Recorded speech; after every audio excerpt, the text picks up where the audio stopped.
Welcome to Penrose Learning, where we make understanding easy.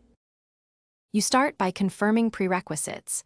Enable mobile data and give DMSS background and data permissions so it can connect in cellular range. Next, verify the camera is online on the local network and that it supports P2P. This avoids manual port work later. Make sure you have the device serial number and verification code handy, plus the app version.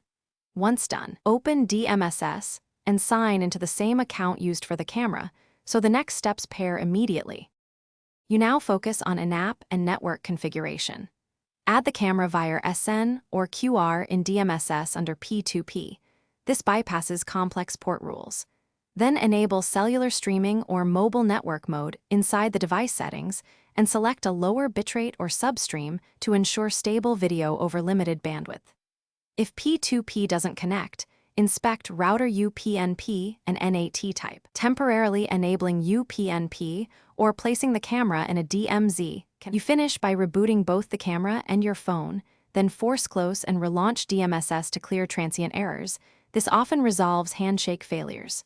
If problems persist, update the camera firmware and the app, because compatibility fixes frequently restore cellular access. Only roll back if the update causes regressions. Finally, test with a phone hotspot. If it works, the carrier or APN may be blocking P2P. If nothing helps, collect logs from DMSS and contact support with the serial number and log file so they can diagnose.